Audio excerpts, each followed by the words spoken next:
लग रहा है रुझान देखकर हुमायूं कबीर पीछे चल रहे हैं। आपको बता दें बीजेपी 36 सीटों पर आगे चल रही है, टीएमसी 25 सीटों पर आगे चल रही है और 63 सीटों के रुझान आ चुके हैं अब तक। दूसरी तरफ असम देखिए, असम में बीजेपी ने 31 सीटों पर लीड ली हुई, यानी हेमंता बिस्वा शर्मा 31 सीटों पर आगे चल रहे हैं। कांग्रेस 8 सीटों पर आगे चल रही है। एआईयूडीएफ बदरुद्दीन अजमल की पार्टी 2 सीट पर आगे चल रही है। दूसरी तरफ तमिलनाडु में देखिए डीएमके 24 सीटों पर आगे।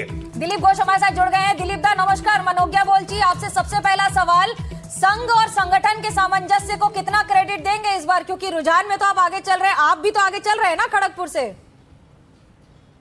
मुझे अभी मालूम नहीं, मैं आगे की पीछे हूँ, आगे ही रहेगा लास्ट तक। लेकिन संघ का काम समाज को परिवर्तन करना, हम तो सत्ता बदलने के लिए काम करते हैं, तो सत्ता समाज परिवर्तन में राजनीति भी सहायक हो, इसलिए कभी कभी इस दिशा में संघ के स्वयंसेवक काम करते हैं। उन लोग एक अपने दायरे में काम करते हैं और मुझे लगता है कि वो परिस्थिति के अनुसार काम भी आता है। दिलीप जी, हालांकि रुझान आने शुरू हो गए हैं, थोड़ी देर में सरकार आपकी बन रही है या ममता दीदी वापस आ रही है ये तय भी हो जाएगा, लेकिन एक आंकड़ा आप कुछ देना चाहेंगे आज अभी नतीजों से पहले कि बीजेपी कितनी सीटों पर जीत कर आ रही है पश्चिम बंगाल में?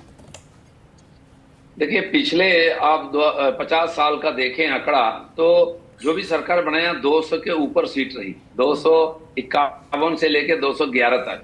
तो मुझे लगता है कि बंगाल की जनता इस बार मन बना चुकी है, इतने ताबड़तोड़ वोटिंग हुई है, इस बार बीजेपी जीतेगा, उसी प्रकार मेजोरिटी लेके जीतेगा।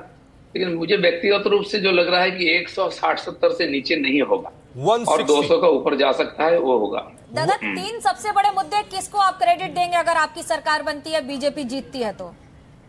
नहीं, एक तो माननीय मोदी जी का सुशासन, देश भर में बंगाल के 50 लाख जुआ जा करके यहाँ से पलायन कर चुके हैं पेट के लिए, वो भी देख रहे हैं देश तक कहाँ जा रही है। यहाँ ममता बनर्जी की कुशासन, जंगल राज से लोग निजात पाना चाहते हैं। यहाँ की इंडस्ट्री खत्म हो गई, यहाँ की हेल्थ डिपार्टमेंट, यहाँ की education department, law and order कुछ भी नहीं है। लोग यहाँ से मुक्ति चाहते हैं और पिछले 2-3 साल से जो घटनाएं घट रही, लोगों को हिलाने वाला, हिला देने वाला, लाखों महिलाएं आरजी के खिलाफ कैंडल मार्च किया है जगह जगह, तो लोग भूले नहीं है, लोग यहाँ से मुक्ति।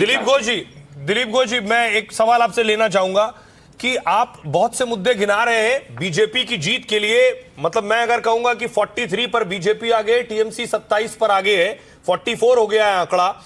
लेकिन 2024 में जो चुनाव हुए उसमें 46% वोट टीएमसी को मिले थे, आपको 39% वोट मिले।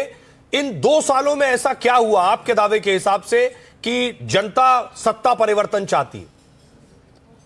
देखिए, पहली बात तो यहाँ लगभग 10% जो वोट होता था वो फर्जी वोट होता था। ये जो 1 करोड़ के आसपास नाम कटा है, थोड़ा बहुत ओरिजिनल वोट को माइनस करने से सारे फर्जी वोट था।